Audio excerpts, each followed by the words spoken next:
What is up, my friends? 138 MMA here, and we're going to break down the entire UFC Fight Night Vera versus Sandhagen card. We're going to cover every single fight on the card. We're going to go through them and analyze each fight, make a pick, make a prediction, and I might even throw in some tidbits about maybe the over-unders, things like that, along the way. Now, before we go any further, I need to point something out, and Janos, you are the best. Thank you so much for being my first patron over at patreon.com/138MMA. Janos, not only have you been supporting the channel by liking my videos, subscribing to the channel, but you've decided to put your money where your mouth is, and you have monetarily supported the channel by becoming a patron, and I appreciate it so very much. My words don't do it justice, how much I appreciate that. You're getting the ball rolling for 138 MMA. You are the biggest fan on the channel, and I appreciate you more than I can express. So thank you so much, Janos. I appreciate it. And let's talk about this card some more. Okay. Now, there are some fights that I really like on this card for viewing purposes, for excitement. And there are some fights on this that I really like, as in I feel very confident in that winner. However, there's a lot of fights on this card that I have zero confidence in whatsoever. There's a lot of really confident picks, zero confidence picks. So it's going to be an interesting one, but we're going to cover every single fight. And without wasting any more time, I just want to tell you real quick, find me at 138MMA on Twitter, Tapology, all that good stuff, obviously Patreon. But let's go ahead and get into the fight, shall we? Ladies and gentlemen, boys and girls, children of all ages, 138 MMA proudly brings to you the hottest picks in the world! In the women's bantamweight division, we have Tamires Vidal taking on Hailey Cowan. Now, both of these ladies have a pretty similar record. Obviously, 7 wins, 1 loss, and 2 losses, so pretty close. 5-0 on the last 5 for Vidal, 4-1 for Cowan. Interesting thing to point out, and I'm going to point it out first, is Cowan is coming off of a ovarian cyst that burst just a few weeks ago. I don't know what the recovery time is on that. I don't have ovaries, but I imagine it sucks. So I don't know where she's going to be at as far as that goes leading into this matchup. But I do think for her, she is under the benefit of fighting a kind of a lesser opponent. So let's go ahead and break these two down. Now, for Cowan, she's obviously an athlete. She's got good cardio, and she's kind of just decent everywhere. She's not really great at anything because she's very new to MMA. She's green as grass, as I put up on here. She comes from a long background of being a gymnast, very high-level gymnast. That's why she's such an athlete. That's why she's built like a brick shit stuff house. Anyway, so yeah, obviously Cowan is she's built, she's strong, she's powerful, and that's something that you're going to see in her striking. She's very powerful in her striking, and that's what you're going to also see with her wrestling. Her control in wrestling is a lot because she's so powerful, and she does have good takedown defense. Again, her athleticism is what gets this done. But she is improving after every single fight. She seems to be getting better. As you watch through her progression throughout her 9 fights in her pro career, she's gotten better after each. And that's a good sign for someone like Cowan. I imagine she's going to be better than the last time we saw her, over on the Contender Series or whatever. She's going to be better than her last time out. Now for Vidal, she's a very move forward kind of fighter. She's got powerful striking, but the skill is below average for sure. When she does get her opponents up against the cage, she can start working for a takedown, and that's where she needs to be because she does have good Brazilian Jiu-Jitsu, and the subs are there. She will chase a submission, and if she can get on top of you, you're in trouble as far as that goes. But her cardio is not that good, and realistically, she needs this fight on the mat. I understand why Vidal is the favorite because of this 5-0 coming in. Cowan's coming off of a pretty serious medical issue a couple of weeks ago. At least it sounds serious to me. But I think Cowan's probably going to get this one done. I'm going to say this. Definitely not my most confident pick on the card. But I think Cowan's going to get it done because I think simply she's going to be too tough for Vidal to take down early. She's going to be too strong, too powerful, too athletic. I think she's going to be able to land hard shots on Vidal, make her pay for trying to take her down. And I do think that Cowan's going to be able to wear on Vidal as the fight goes on. And I do think round 3 is almost certainly going for Cowan. Round 2 is likely going for Cowan. Round 1 could go either way. But I see Cowan getting this one. Maybe by decision. I haven't decided how I feel about that yet.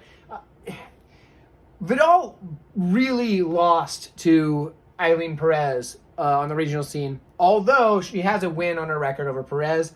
Perez got disqualified, but Perez pretty much won that fight. Like, they could have stopped it and just said, yeah, Perez wins ahead of time. They did not. I mean, it was a mugging is what it was. And Vidal got lucky and got the win there. So now it's a step down in competition for Cowan. So I'm leaning Cowan here. Let me know what you guys think. Let's go check out the flyweights here who are both 4-1 in their last 5. This fight is going to be fireworks. We got Victor Altamirano taking on Vinicius Salvador. Guys, this is going to be fireworks. I can't say that enough. This should be a very fun fight. Both guys are very good strikers. Now, we're going to start breaking them down individually, but both guys are good strikers, and I think that's where this fight is going to take place predominantly. For Altamirano, good striker, powerful. He's got accurate, long, straight punches, which I do like, and he mixes his punches and kicks together in combination. Those kicks, when they're coming at the tail end of a punch, they hit just a little bit different. We've seen it in matchups before. Brian Battle, when he got that sick head kick knockout like the week after Edwards knocked out Usman. It's when you have a kick that's coming behind a punch, you can often disguise it, and they'll just come out of nowhere. And then in that as well, Altamirano can also come off of that kick and go into punches. So he can do it both ways. Now, now with the striking defense, it's not very good. Altamirano's, his striking defense is better than Salvador, but it's not very good. So both guys are very hittable. If you work to the mat, we got decent Brazilian Jiu-Jitsu for Altamirano. A lot of times he's working to get back to his feet, though, and that's probably best for his style. For Salvador, he's got good striking, but his volume is incredible. The dude's going to come forward and just throw everything at you, and he's got power behind it, but he's very wild. And he tends to get a little too flashy with certain things. His striking defense, though, is just non-existent. It isn't there whatsoever. Doesn't have any at all. So there's not going to be any defensive striking for Salvador, which part of me appreciates because my coach always taught me that the best defense is really good offense and your opponent can't hit you if they're too busy defending. Yeah, that's true. However, sometimes guys can fire back even while you're hitting them, and you have to at least kind of have the wherewithal to say, oh, I'll move my head real quick and strike. Like, you don't have to spend time defending per se, but just be aware that there might be strikes coming back at you, and he just doesn't seem to care. His striking defense is horrible. But anyway, with the jiu-jitsu, if it does end up on the ground, he does use his submissions to kind of create scrambles if he doesn't lock them in, and that's a good skill to have.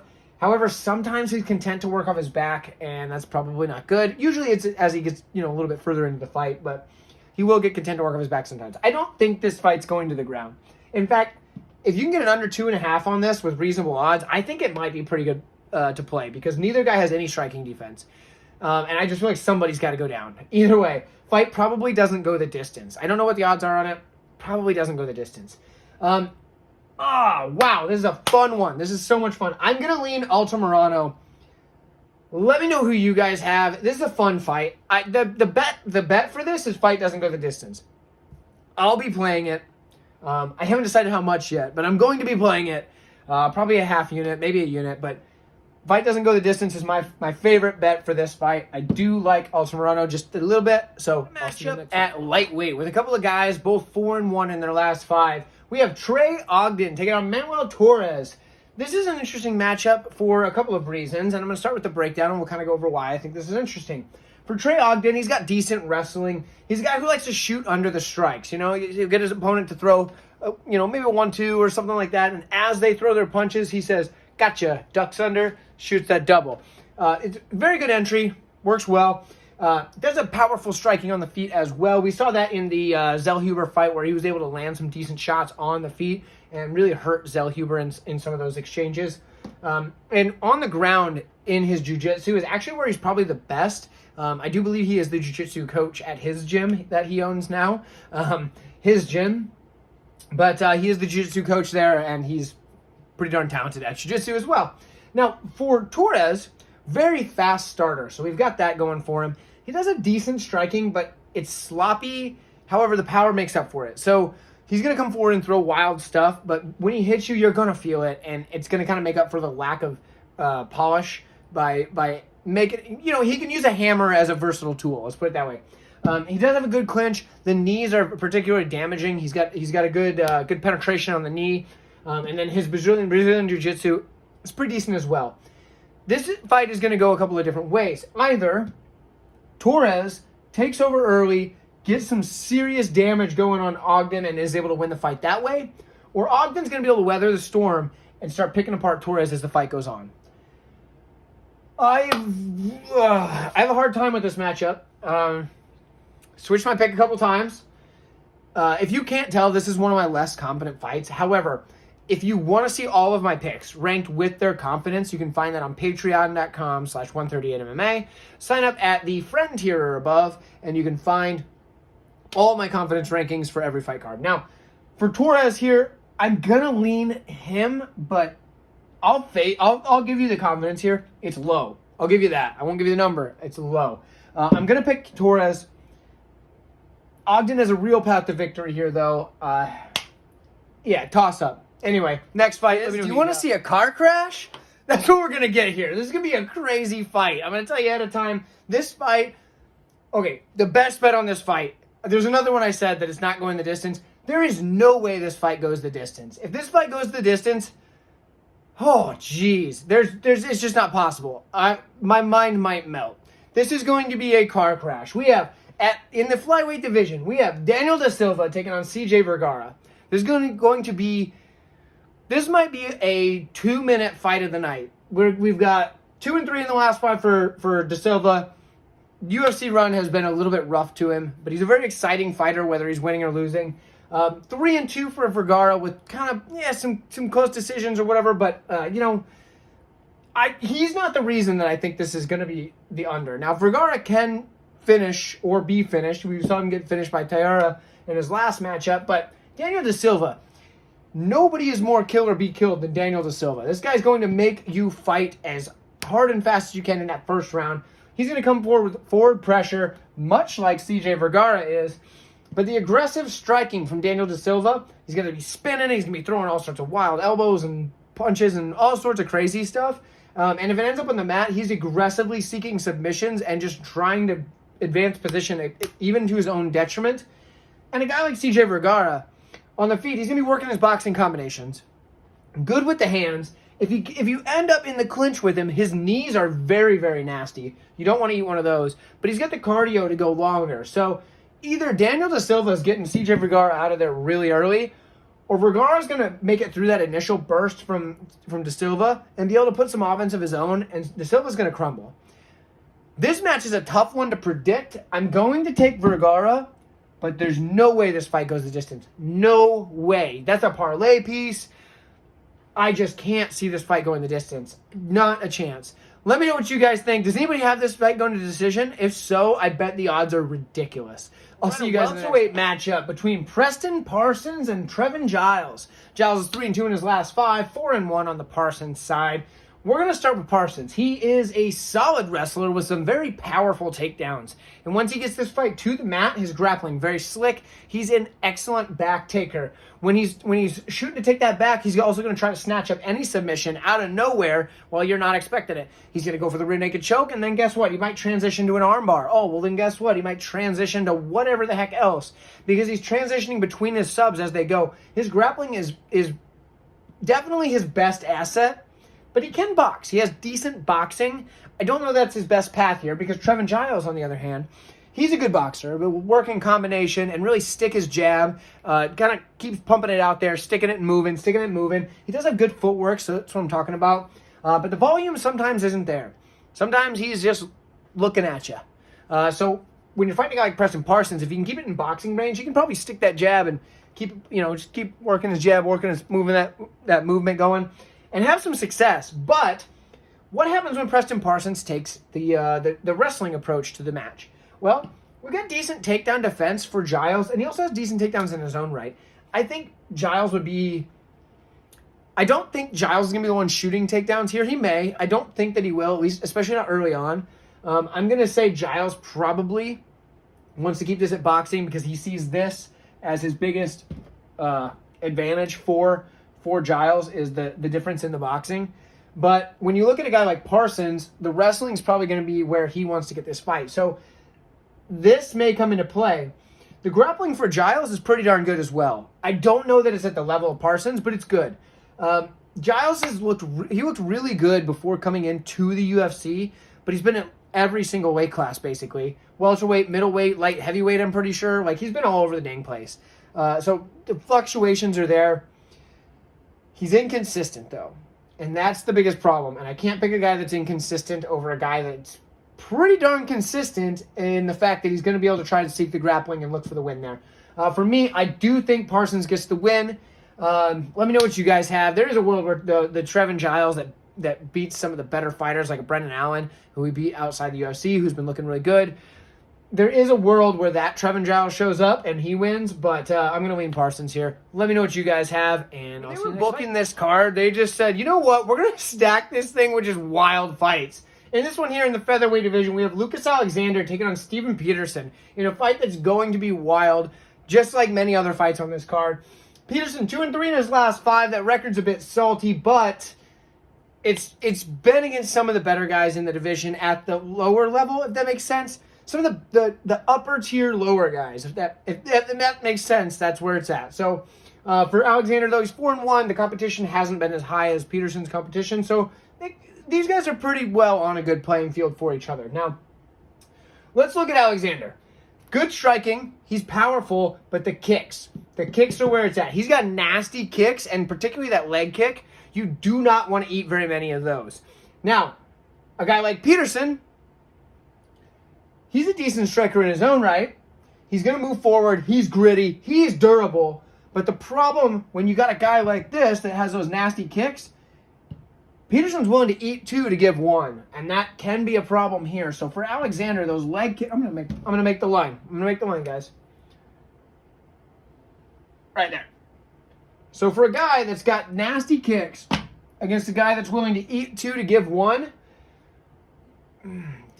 that's gonna make this fight really interesting early on, especially. We're gonna have to see how Peterson handles those shots. I know he's durable, like I said. I know he's gritty, like I said. We're going to see how he handles those shots. Because Peterson's striking defense is not very good. He usually just wants to block with his chin and throw with his hands. If it does go to the mat, though, Peterson's got a pretty good advantage on the mat. I think he has the better grappling here. Alexander's not terrible on the mat, and he does have good takedown defense, or at least decent. But if it does get up on the mat, I do favor Peterson. This is another matchup that's going to be very exciting, I do believe. I've switched my pick probably 10 times in the last 15 minutes before making this video. So, clearly you know this one's also one I'm not very confident in. For the full confidence, though, 138 MMA over on Patreon, patreon.com/138MMA. I'm going to go... final choice. I'm going to go Peterson. We'll take it. I think he's going to get it to the mat, and I think he's going to have enough success there to make it work before he gets knocked out. So I think he can get it to the mat before getting knocked out. I think he's going to be able to make it work. So that's my pick. Let me know what you guys think. I could be swayed on this one, and if I do change my pick, I will let you know. At the very least, it'll be on Tapology, but I'll probably tweet it out as well. Let me know what you guys think, and I'll see you guys. Have done it yet again. This is another banger in the featherweight division. Tucker Lutz taking on Daniel Pineda. And real quick, if you've made it this far in the video and you're enjoying yourself, do me a solid, hit that like button. I appreciate it very much. And if you're enjoying yourself, maybe consider subscribing to the channel. You can find all my videos on my channel, obviously, but it'll be right there in your subscriptions tab, so you can find that super simple, super easy. But yeah, like the video. I appreciate it very much. And let's break this fight down. We have Tucker Lutz, 4-1 in his last 5. Pineda with the weirdest last 5 I ever did see. 1 win, 1 loss, and 3 no contests. 2 of which for drug use, 1 of which for an eye poke. Yeah, I don't know. Whatever. Tucker Lutz, he's the younger fighter by about 9 years. He's 28 years old against the 37-year-old Pineda. We're going to break down Tucker Lutz first because Pineda is very interesting, and that's going to make this... That's going to tell us what this fight's going to be. Tucker Lutz. Good striking. He does strike in combinations with some decent pop on his shots. He's got good wrestling as well. The takedowns are very powerful. The top control is there. But on his back, he is very weak. And that's going to play into the game of Pineda. And we're going to cover that in a moment. But we're going to draw the line right now. Now, for Pineda, he's very kill or be killed. He is a fast starter with terrible cardio. So, as you can see, those things add up right there. Those make sense. He does have decent striking. He's pretty much decent everywhere, at least. He has decent wrestling. The takedowns are pretty good. But the grappling is where he's best. He does have good grappling, and the submission game is slick. This guy is going to wrap up whatever you give him, and he's going to make you pay for it. So, on the mat, big problem for Lutz. However, in the striking, I lean Lutz.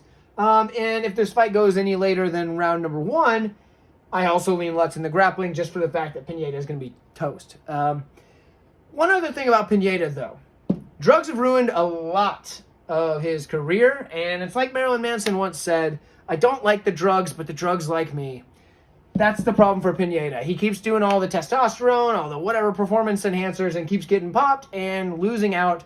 He lost out on his shot at $1 million over at the PFL because of his drug use. His 2 wins leading into the finals were turned into no contest, and guess what? That means you don't get into the finals. So, anyway, here he is now fighting Tucker Lutz, and we assume he's probably not on stuff. You'd hope that USADA says, hey, man, this guy's been busted a lot. Why don't we go check this guy before his fight? So I'm going to assume that he's probably not on something right now. I'm sure they would notice by now, but then again, who knows with USADA. If he's not on something, that makes me think Tucker Lutz should probably win. Because the guy was on testosterone and things like that. And I don't know if you guys know this, but when you get off of it, it kind of makes your numbers go down. So your testosterone gets lower. It makes your performance go down worse than it would have been if you'd never started it a lot of the time. Not always, but a lot of the time. So I'm going to lean Lutz here. But if Pineda's on the juice, he's probably going to end Tucker Lutz in the first round. So there's that. If Pineda does get on top of Lutz on the ground, even if he's not on the juice, Pineda's going to be able to take Lutz out of there, and he's probably going to take his neck home with him. So the best bet for this, though, is fight ends inside the distance, and it's probably a pretty gosh darn safe bet for the simple fact that Pineda, in all of his fights, has never gone the distance, and this dude has a bunch of fights. Was it like 40-something fight, 41 fights or something like that? Something more than that, 40-some-odd fights. He's got a lot of fights, though. Pineda has never gone the distance. Tucker Lutz has the ability to finish a guy like Pineda. Pineda has the ability to finish a guy like Lutz. Inside the distance, I think that hits. If it doesn't, come back to this video and tell me I'm stupid because I don't see any way it doesn't. But let me know what you guys think, and I'll see you in the next video. 4-1 in their last 5 middleweights in this matchup here. Albert Duraev taking on Chidi and Njokuani. For Duraev, he's going to be the shorter fighter with the smaller reach here. He's 5'11" with a 75-inch reach, and he's fighting a guy who is 6'3" with an 80-inch reach. So pretty big height and reach advantage there for Njokuani. Let's start on the Duraev side. He does have decent striking. It's very wild, and he kind of overextends at times, which puts him off balance and all that good stuff. But if he hits you, it hurts because he's very, very powerful striker, hits very hard. And I will say that his lead hook actually looks pretty darn good. Whether he's throwing it low or high, his lead hook is accurate, and obviously that power is still there. So the lead hook, I do like that from Duraev. Unfortunately for him, he's going against somebody with a lot more range, so he's going to have to find a way to get in tight to land that lead hook. But if he does, it's got the power and the pinpoint accuracy to give you a old liver tickler in there. Now for Duraev though, where he's best is on the ground. His grappling, his top pressure, and his heavy, heavy ground and pound.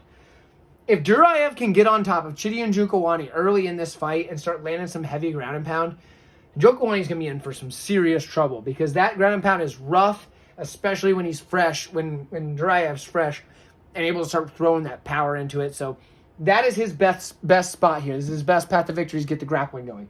For Chidi and Njokuani, he has solid Muay Thai in the striking department. This dude is one of the better in the middleweight division. I say one of the better. Obviously, we have guys at the top like Adesanya and Pereira. But either way, you know what I'm talking about. He's still one of the best. At pure Muay Thai, Chidi and Njokuani is one of the best. And one of the things that I like the most about him is his excellent body kick. He probably has the best body kick in the middleweight division. I'll give him that.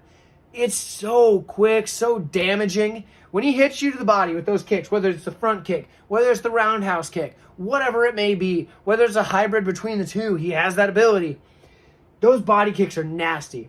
Something else, he just kind of cuts his opponents open. He's very damaging. Whether it's with an elbow or just one of his punches, he cuts a lot of guys, knees even. Obviously, we saw the Gregory Rodriguez cut. We all know about that one. But if you look back at his fights on the regional scene, in the even in the UFC so far, he's able to cut guys open pretty easily, and I think it's just the way that he strikes. And he's seamless in his combinations between range to the clinch, back to range. It does. I mean, he could probably go right back into the clinch again. I mean, that'd be kind of an extreme thing, but he goes between the range and clinch striking with ease, and the combo continues. He doesn't stop, get control of the clinch, and then start doing his clinch striking. No, he's here, whatever, boom, boom, snags it, boom, come back out, gotcha, whatever. It's seamless, and he's got a very nasty clinch. Whether he's hitting you with the elbows or the knees in the clinch, they are devastating. This dude is one of the more damaging strikers. Let's put it that way. He's one of the more damaging strikers. He does have good counter wrestling. It's going to be put to the test against a guy like Duraev, but he does have good counter wrestling. And his Brazilian Jiu-Jitsu is decent. He does have the ability to work off of his back. Worst idea would be for him to try to win this fight off of his back. Could he do it? Yeah, I guess, but horrible idea.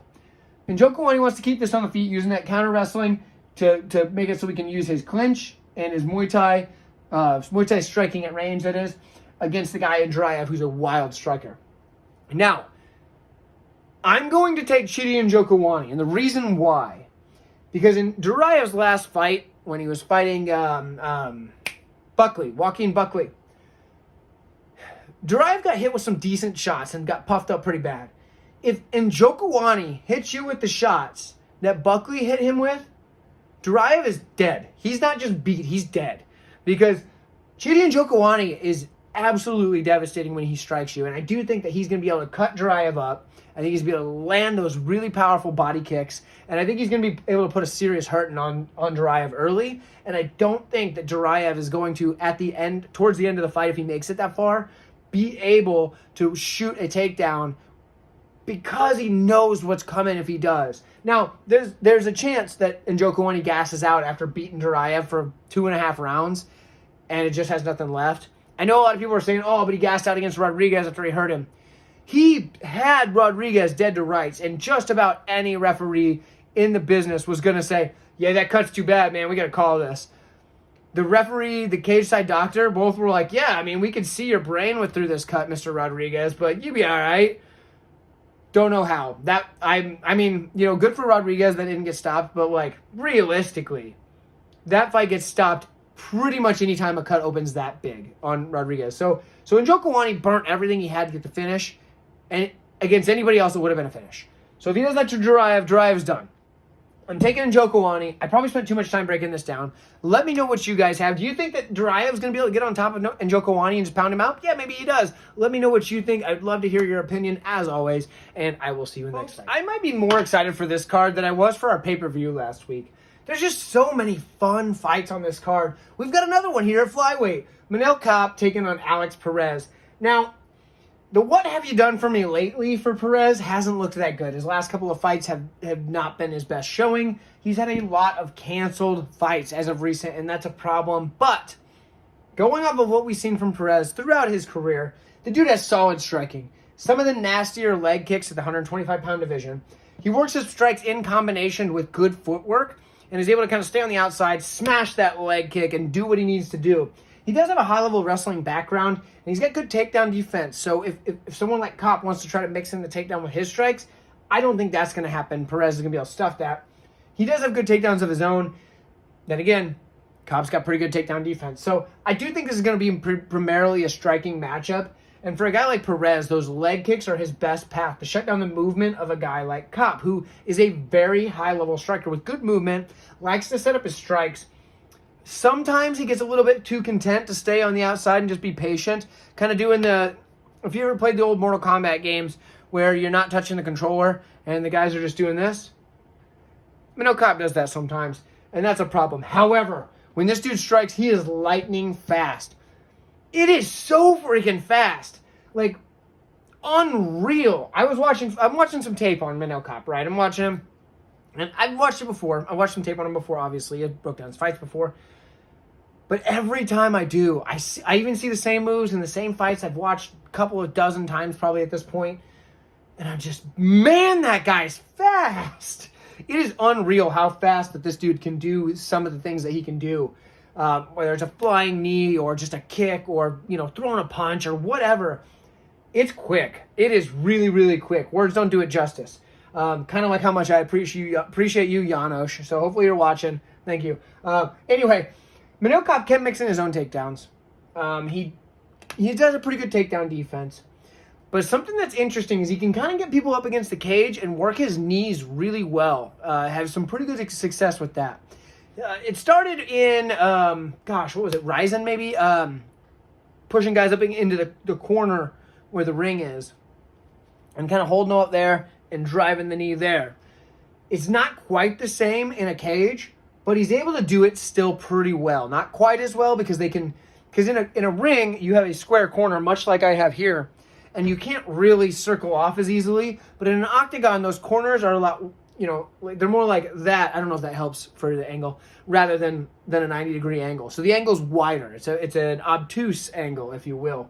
So you're able to circle off even if you are getting pushed up against the cage a little bit easier, quite a bit easier actually, than you are in a corner. So it hasn't been as good for him, but he still has that ability. And if he puts Perez up against the cage, I do think he's going to have success there. So there's that.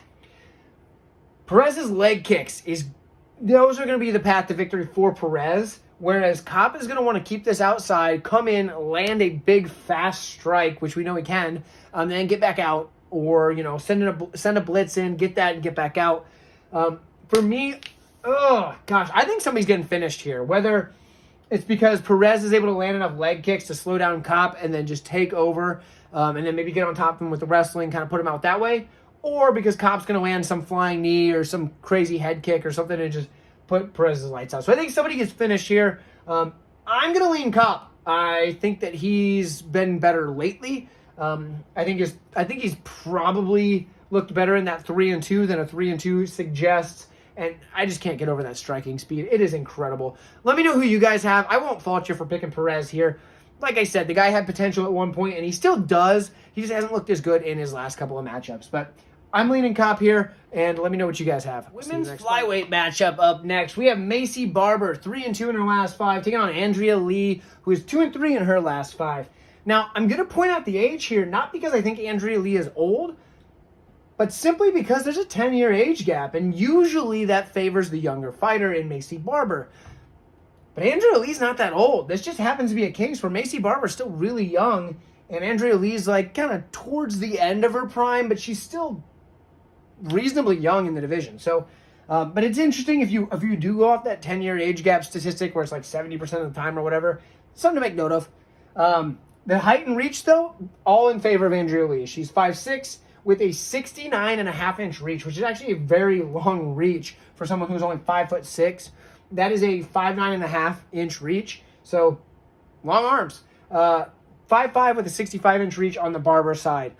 For Barber, she's a bully in there. She likes to use her power, her strength to bully her opponents, whether that be with the striking, the cage push, or in the grappling, at least offensively. Her grappling offensively. She does have decent striking. It's not the most polished, and she does keep her hands very low, which is a problem, but the power is there. She hits very hard. When she works you up against the cage using that bully style, she lands devastating blows up against the cage, whether they be elbows or just teeing off with the right hand. She is able to land some heavy shots. And if she can get you to the mat, her ground and pound, go back and watch Macy Barber's Contender Series fight and tell me that wasn't some of the better ground and pound that you've seen just in general. Not just in women's MMA or just in women's flyweight division. That's some of the better ground and pound I've seen. It was vicious. So the ground and pound's there. The cage push is pretty darn good. Striking, she has the power, but the striking advantage is definitely on the Andrea Lee side. Andrea Lee has good, crisp combinations. Her striking, she's going to have probably a decent output, decent volume. And it's not like she doesn't hit hard at all, but the power is clearly on the Barber side. But Andrea Lee can hit pretty decent with her strikes. The wrestling offensively is okay for Andrea Lee, but defensively it's not. Takedown defense isn't there, and if she gets down to her back, she can be held there, and we've seen it in her most recent matchup. For me, I know there's a lot of people that say don't bet women's MMA. I think that's silly. I bet women's MMA almost every week. I'm Macy Barber all the way here. I think she's getting this one done. She's going to push Lee up against the cage, land heavy shots. Lee's going to try to cover up. She's going to get her legs taken out from under, land on the ground, and Barber's going to land some vicious ground and pound. Now, will she get the finish? I don't know. Andrea Lee's kind of tough. I could see her just gritting it out, but I could also see Barber landing some of that vicious ground and pound we saw in the Contender Series and getting the ref to step in and say, hey, don't hurt this poor girl anymore. She's seen enough. I'm going Macy Barber. Let me know what you have, and I'll see you Like next I've fight. said, They are just putting bangers on this card. We're in the featherweight division. We have Austin Lingo coming in 4-1. He's going to take on Nate the Train Landwehr, who's 3-2 in his last 5. Guys, this is another banger. This card is so exciting. This is a fight fans card for sure. For Austin Lingo, dude's a quick starter. He's durable. He can handle his own, and he's going to need that against a guy like Landwehr. But he's got good boxing, tight combinations, and he does have real KO power when he strikes. He is decent in his Brazilian Jiu-Jitsu. It's just basically good enough to complement his boxing if it does end up on the mat. But realistically, he's looking to box with you. That's where he gets his bread buttered, and he does have pretty darn good boxing. Good might not be a good enough word for it. I've said good a lot. Let's go to Landwehr. Landwehr, dude's relentless with his forward pressure and has insane great cardio. Dude's just going to keep coming with his cardio. Decent striking. It's not pretty by any means, but his volume and the fact that he hits like just hard enough will make up for his sloppy strikes. He does have decent grappling if it does go to the mat, but again, I think these guys are going to get into a slugfest. This is going to be a fun fight, and much like other slugfests on this card, this one does have a chance to go to the scorecards for the simple fact that I think both guys are durable enough, and neither one hits so hard that they can put the other guy out, simply because I think Landwehr's chin is probably good enough to take whatever the power of Lingo is.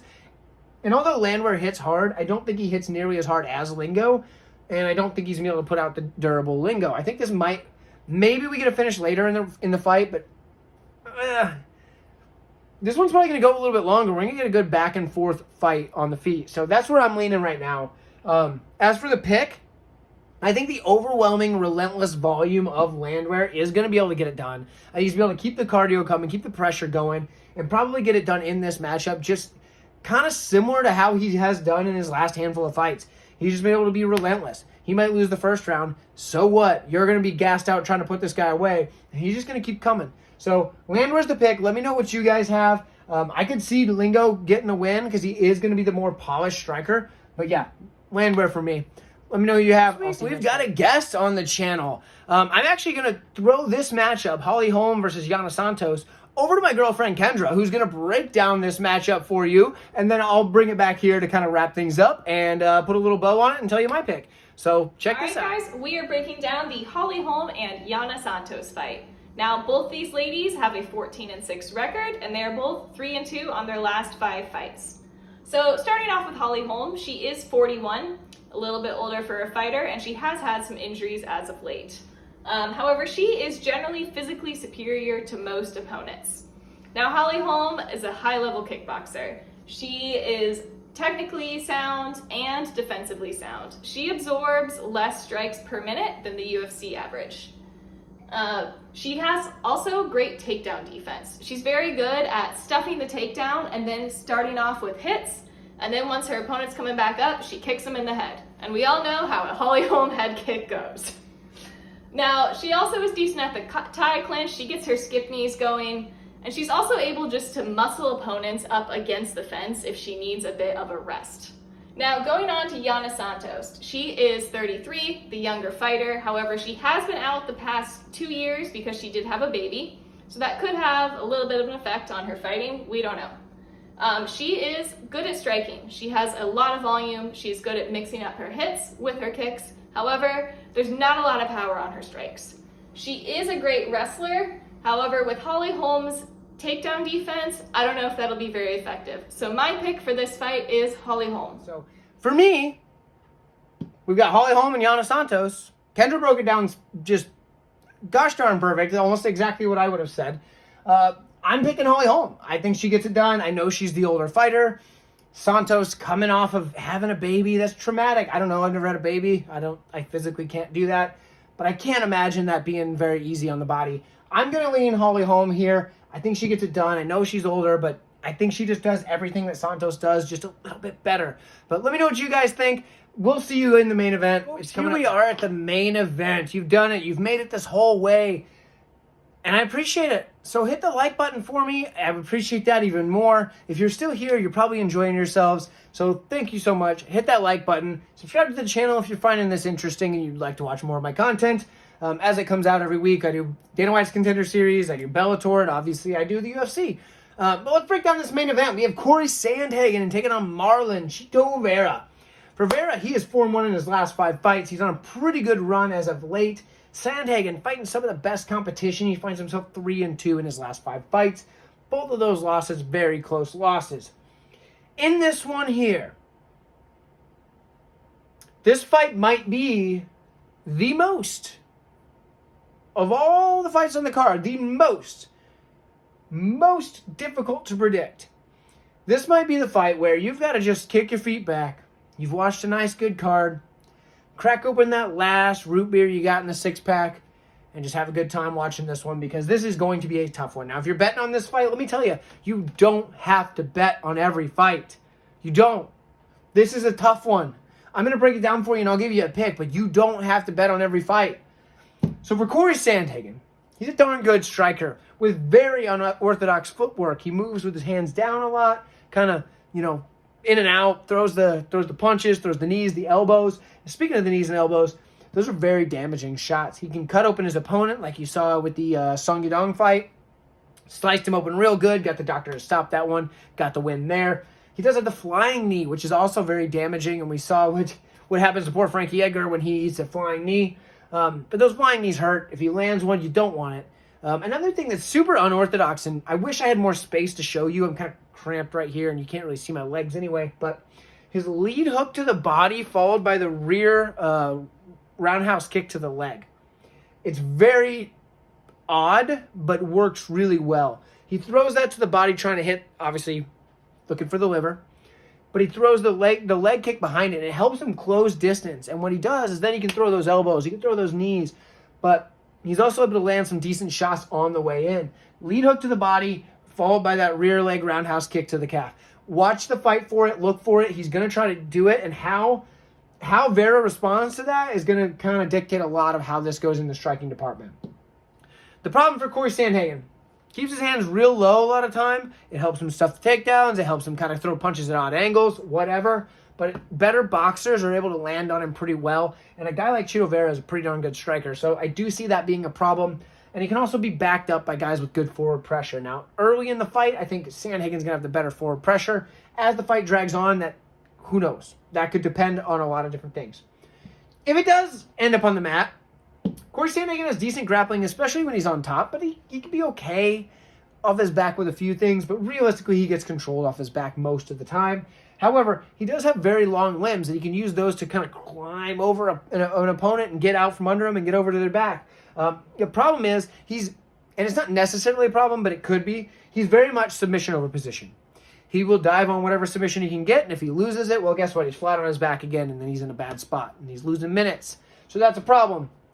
But for Marlon Vera, the guy's kind of a slow starter, but he takes that time and he reads his opponent and he reads them very well because he's able to find what he needs to do to break down that opponent and put him out of there. And he's done it in quite a few of his matchups, and we've seen it over the course of his career.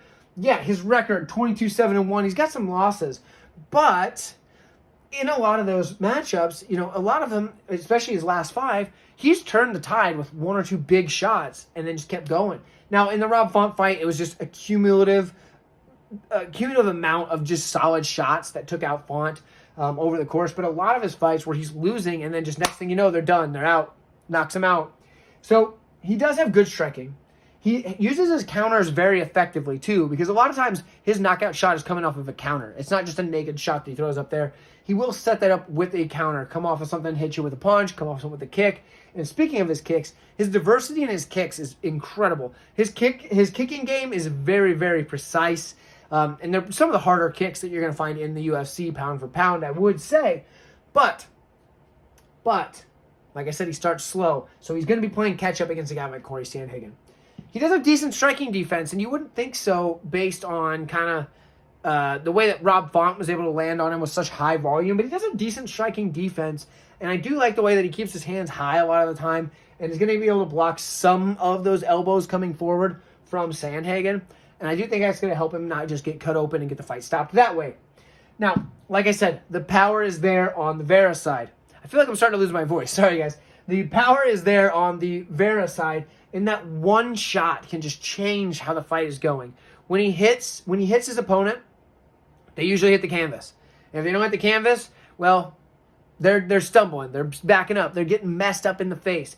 He just has deceptively hard strikes for a guy that's 135 pounds. But in the clinch, this is one of the things I like the best, because typically Cory Sandhagen in the clinch is going to be able to mess you up with your elbows. But Marlon Vera, when he gets in that clinch, he'll have, get you here, and then just one elbow after another, just boom, boom, just volume. The volume of elbows is crazy. And I can see that if he can get a hold of Sandhagen here and then just starts flinging those elbows, yeah, they might we might see, gosh, what's the old, golly, gee, I'm blanking out who it was, but you're holding each other and they're throwing punches in the face, whatever. We're going to see that. We possibly could see that with elbows here, where Vera's got Sandhagen and he's just throwing these, and Sandhagen's throwing elbows back, and we just got elbows flying like crazy. Now, and if that happens, I think Vera's going to get the advantage there, because I think Sandhagen's going to be the first one to take a step back in that instance, because I think he's smart enough to realize it's a losing battle for him. But there's going to be some nasty elbows in the clinch in this fight, and somebody's getting busted open. There you go. There's the bet. Somebody will probably bleed in this matchup. Let's put it there. That's what I'm saying. Somebody's going to bleed. We're going to see some blood. Other than that, you don't have to bet this fight. Please don't bet this fight. This is a tough matchup to pick. I don't feel great about it either way. What's going to happen is either Cory Sandhagen's able to stay outside, land his shots, hit the volume, cut open Vera with some elbows or knees, or Vera's able to stay outside, stay relatively safe, pick his shots well, get that knockout blow, or just deal the more damaging shots throughout 5 rounds. Or maybe we don't get that, and the fight stops early in the first round. Maybe it stops in the 3rd round. This is such a hard one to pick. I do think we get to the second round. But I could be wrong about that. But I do think we get to the second round.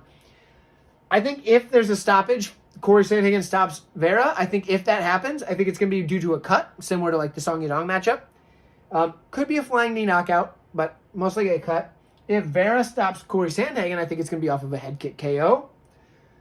If we go to decision, I have no idea how the judges are going to see this, because the volume is probably going to be on the Sandhagen side. The power shots are going to be on the Vera side. This is going to be tough. I lean Sandhagen for the sake of making a pick. 0 confidence. I'm going to give you that one. 0. If I could put a 0, I have a 1 to 10 scale over on patreon.com/138MMA that I rank these guys on for my confidence. If I had thought ahead, I would have put a 0 confidence, and that means I don't even want to make a pick whatsoever. And that would be where I'm leaning on Sandhagen here. That's no confidence at all. But I'm taking Sandhagen for the sake of making a pick. Let me know what you guys think. I appreciate y'all for checking out the video, and I'll see you next week. We've got some sick cards coming up this year. See you there.